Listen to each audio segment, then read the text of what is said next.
Salibonani bathandekayo endaweni ezijiyeneyo lapho elingizwa khona.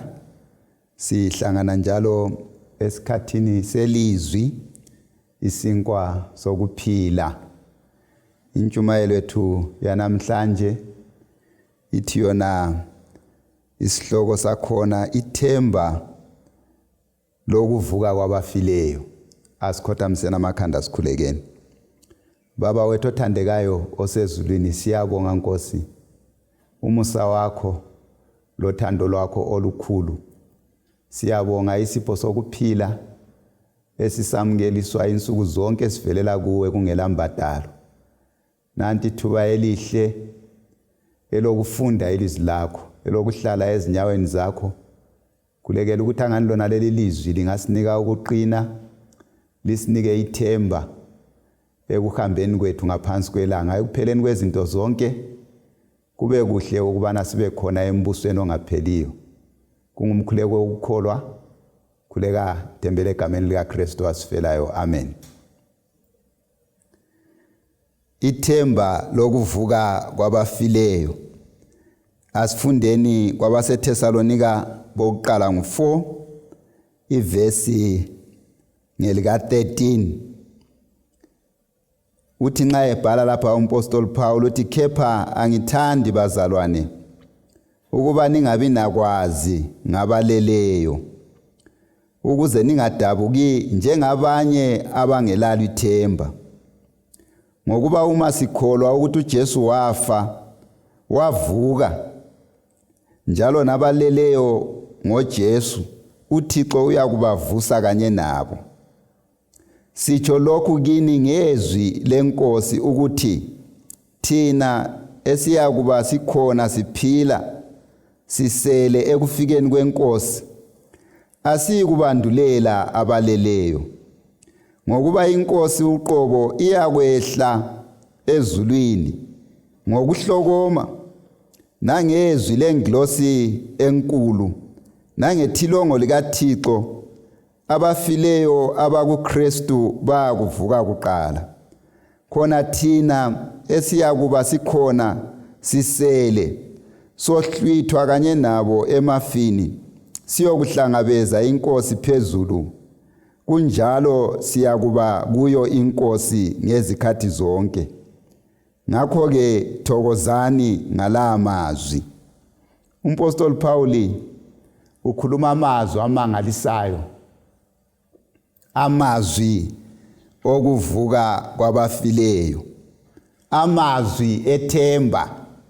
Nxa sinanzelela bathandekayo, iBhayibhili kulilizwi likaNkulunkulu lethemba, kungumbiko wethemba, lingumthombo wethemba. Amazwi aphuma elizwini likaNkulunkulu kungamazwi asinika ithemba. Amakhasi elizwi likaNkulunkulu ayaphila ngethemba esilithola elizwini likaMlimo. Uyazi, ungakhangela ufunde nje ilizwi likaMlimo uzananzelela ukubana ligcwele amazwi asinika ithemba nxa sisaphila emhlabeni. Kwenye indawo ilizwi likaMlimo lithi ithemba liyinsika yomphefumulo. Kwenye indawo libuye lithi ilizwi likaNkulunkulu ithemba leli, ihope, kalidangalisi. Kakho umuntu owake wathemba amazwi elizwi likaMlimo wadangala. Kakho umuntu owake walandela uKristu wadangala wakhala izinyembezi. Kugcwele ithemba elizwini likaMlimo. uPeter wakuqala ngo-1 ivesi ngelika 3 uthi silethemba eliphilayo, a living hope, ithemba elingafiyo. uPaul nxa ebhala njalo kuTitus ngo-2 ivesi ngelika 13 athi silethemba elibusisekileyo, ithemba lenkazimulo lokuqhamuka kukaKristu esesiza ukuzokwamukela abakhe, ithemba ekupheleni kwembali nxa imbali yakulona leli lizwe isiphelile, uPaul uthi yena kulethemba elibusisekileyo, kawukho umkhumbulo bathandekayo ongcwele lobusisekileyo njengawonalo, ukubana kulethemba elibusisekileyo. Kwenye indawo uthi nxa ebhala uPaul uthi nxa uKristu ekithi nguye ithemba lenkazimulo. So lindaba yethemba iqhakathekile kakhulu. Kodwa namhlanje sifuna ukukhangela ithemba lokuvuka kwabafileyo. Phakathi kohlupho lokufa, ngoba indaba yokufa le yindaba eletha ubuhlungu, yindaba eletha ukwahlukana. Nxa ebhala umtshumayeli isahluko ngo9 ivesi ngelika 5 uthi ngoba bonke abaphilayo bakwazi ukuthi baza kufa, kodwa abafileyo kabasazi lutho. Ubuhlungu bokufa bulathi, ukufa kwemuka thina labo esibathandayo.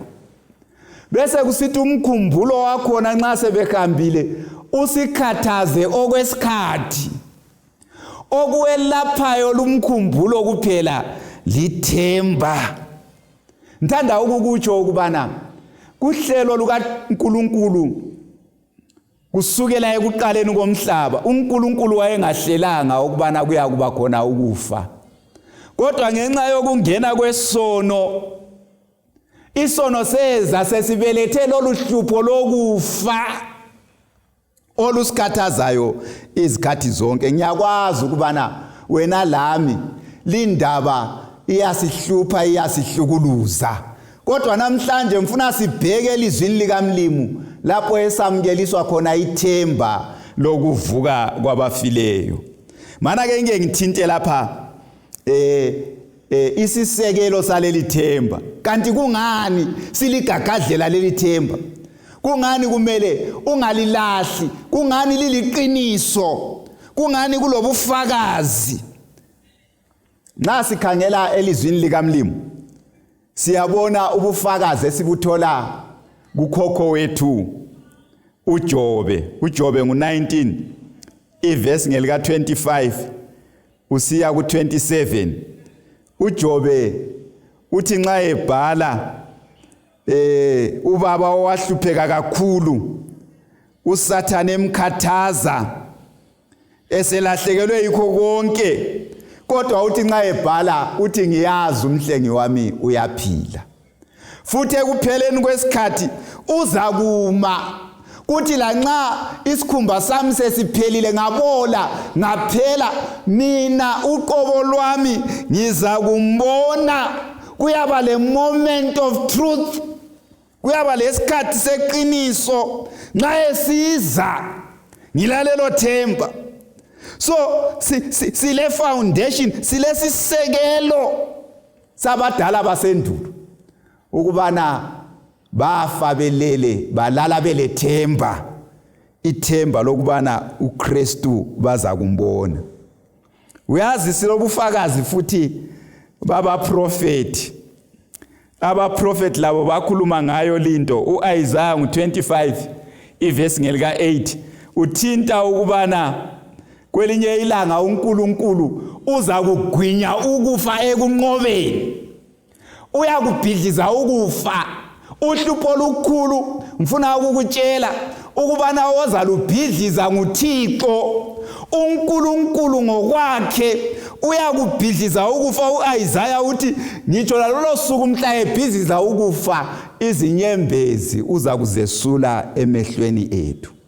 Umprofeti uDaniel laye usinika isisekelo esihle lapho esingagxilisa khona izimpilo zethu, esingagxilisa khona ithemba lethu. uDaniel ngu12 ivesi ngelika 1 usiya ku3 ukhuluma ngosuku lapho uMichael olawula izimpi lezingilosi zasezulwini, uthi ngalolo suku uMichael ekucineni kwembali uyakusukuma ame. Ngalolo suku mhla emayo uthi ngitsho labalele othulini oluqandayo bayakuvuka. bese kusithi labo abathungamele abanengi ekulungeni bakukhanya njengokukhanya kwelanga. Ozihlobo ezithandekayo, silalo leli themba, ithemba lokuvuka kwabafileyo. uJesu ke yena ngokwakhe wasesinika manqamu ukuveza ukubana ulamandla phezu kokufa. uJohane 11 verse ngelika 25 uthi nxa ekhuluma kwamanye ama statements akhe imigca yakhe emkhulu, the great I am statements, uJesu uthi yena mina ngikuvuka lokuphila. Okholwa kimi loba efayo uyakuphila njalo. Uthi umngani wakhe uLazaro nxa esefile khona phana kuJohane 11 iverse ngelika 43 bamtshengisa ingcwaba lapho uLazaro alele khona. uJesu ufika athi Lazaro vuka. Manqamu uJesu esahamba kulona leli lizwe wakuveza, wakudemonstrate, wakwenza kwaba manqamu ukubana abafileyo uyakubavusa kwelinye ilanga. So silethemba lokubana lento itemporary, ngumqando kaJuni, ukufa ngumqando kaJuni. Silalo lelo themba ngoba uJesu ngokwakhe wamemeza, Lazaro phuma kwabafileyo, phuma engcwabeni. uLazaro waphuma kwabafileyo. Lona leliyana ilizwi elatha kube khona ukukhanya ekuqaliseni. Lona leliyana ilizwi eladalayo, yilo ilizwi eliyakuvusa zihlobo ezithandekayo abafileyo. Silalelo ithemba ngoba uJesu wabavusa kwabafileyo. Futhi ilizwi likaJesu elifananayo yilo eliyakhuluma ekupheleni kwehistory, ekupheleni kwembali yakulona leli lizwe. Ilizwi likaJesu yilo eliyakukhuluma. Ungafunda uSambulo 16 iverse ngelika 17 uthi uyakumemeza athi kuphelile, izinhlungu ziphelile, imikhuhlane iphelile. At the end of history, ekupheleni kwembali, uJesu nguye yakhuluma. Uyaza kula mkhumbulo omuhle njengawonalo ukubana ekupheleni kwembali uJesu nguye yakhuluma. Kuphelile, ngitsho lokufa kuyabe sekuphelile. Lithemba elikhulu, lithemba elimangalisayo. uJesu yena ngokwakhe engikhuluma ngaye, ngitsho lemangcwabeni wavuka. Ungafunda uLuka 24 iverse ngelika 1 usiya ku7. Ilitshe elikhulu elalivale ingcwaba lakhe. Bathi befika omama ekuseni bezomgcoba ngamakha, bafica ilitshe ligiqiwe. Inkosana yokuphila isivukile, ingcwaba selivulekile. Ingcwaba elivulekileyo zindaba ezinhle zivele emangcwabeni. Ingcwaba elivulekileyo litsho ukubana uKristu lamandla phezu kokufa. Ilitshe ligiqiwe, ingcwaba livulekile. Ngitsho lempilweni zethu namhlanje uJesu lamandla phezu kwelitshe liphezu kwakho. Angikwazi ukubana ilitshe likubandezeleyo yiliphi. Abanye kungaba yikudangala kwempilo, abanye kungaba inzondo engapheliyo enhliziyweni. uJesu lamandla okugiqa ilitshe. Abanye kungaba umthwalo wama-decisions, wezinqumo esizenze izolo ezisikhathaza namuhla. Ngifuna ukukutshela sihlobo esithandekayo, uJesu lamandla okugiqa ilitshe.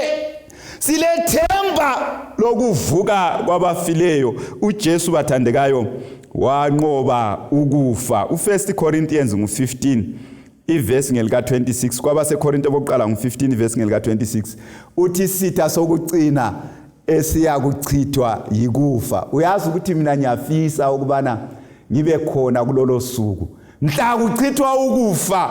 Ngifisa ukuba khona nxa kubuthelelwa izizwe zonke ukufa sokuchithiwe. Ngifisa ukuba khona namhlanje akube isifiso sakho, akube ikulangazelela kwakho ukuba namhla inkosi yamakhosi lo mbusi wababusi echitha ukufa, lawe ube khona ukwamkeliswa impilo engapheliyo. Bese sithi uJesu kuSambulo 1 ivesi ngelika 17 lo 18 uthi mina yimi ngangiphila, ngu-alpha lo omega, ngangiphila ngangifile, manje sengiphila futhi ngiphila kuze kube phakade laphakade, futhi esandleni sami ngithwele amakhiye awokufa leHades. Siyabonga ukuba namakhiye okufa aphiwe uJesu, kawaphiwanga umuntu. Uyazi indaba iyakhulunywa ukuthi kwelinye ilanga omunye umama wayehlezi lo mfana komncane, kuthiwa lo mama nxa wayehlezi lo mfana komncane sokuthutsha khonapho inyosi, sibuya inyosi liyana ilokhe iphapha khonapho eduzane. Umfana lo wazwaqalisa ukukhala, umama uyambuza kathi ukhalelani mfana? Aphendula umntwana, mama ngiyesaba. Wesabani? Nansi inyosi mama, ngiyesaba, inyosi izandluma ngiyesaba mama. Wakhala lwana umfana, kuthiwa umama wamduduza umntana komncane wathi ungakhali mfana, inyosi yona lo ibonayo ivele idlule iluma mina, udonsi lwayo sengiluthethe. uJesu bathandekayo esiphambanweni saseCalvary udonsi lokufa seluthethe, ukufa yisitha esahluliweyo. Yikho wamemeza kuJohane 19 verse ngelika 30 wathi kuphelile ukufa lengcwaba kunqotshiwe. Uyazi ngiyathanda abahlabeleli nxa behlabelela, kulezi ngoma engizithandayo amazwi azo nxa bezihlabelela. Omunye umhlabeleli ohlabelelayo eqinisa leli themba, ithemba lokuvuka kwabafileyo, uthi yena abakithi abakade bafa bayakubonwa. Bese kusithi inyembezi zokulilelana ziyakwesulwa, uthi sibona ukusa okubhejayo. Mfuna ukukuthembisa namhlanje ukubana kulokusa okubhejayo, kulokusa okukhazimulayo. Ngalolo suku inyembezi zokulilelana ziyakwesulwa. uJesu kuSambulo 21 ivesi ngelika 1 ungehlalayo uziyefika evesini ngelika 4 ubonakala ekupheleni kwembali ethwele ihenki esesula izinyembezi emehlweni abantu abakhe. Omunye umhlabeleli uthi yena nxa ehlabela ngaleli themba uthi amazwi athi sala kahle phinde akhulunywa, akusoze kwehlukanwa phesheya kolwandle. Uthi kodwa ingoma ezingcwele ziyakuhlatshelelwa, kuyakuba isikhathi sentokozo. Omunye umhlabeleli engimthandayo uthi yena nxa icilongo likhala nesikhathi sedlula kofika usuku olumi njalo, kuyakufika usuku lapho ungasoze kuphinde kulandele olunye usuku. Nxa uJesu esesiza esezothatha laba bangabakhe, uthi nxa icilongo likhala kubizwa amagama abangcwele, lami ngiyafisa ukuba khona. Ngalolo suku bathandekayo, ngifuna ukukutshela ukubana siyakwamkeliswa isipho sokungafi, siyakwamkeliswa isipho sokungaboli. Lokhu okubolayo kuyakwembatha ukungaboli. Siyakwamkeliswa isipho sempilo engapheliyo. U1 John 3 ivesi ngelika 1 siya ku3 uthi kasikwazi ukubana siyakuba njani, kodwa esikwaziyo yikubana nxa eqhamuka siyakufana laye, ngoba siyakumbona njengobana enjalo.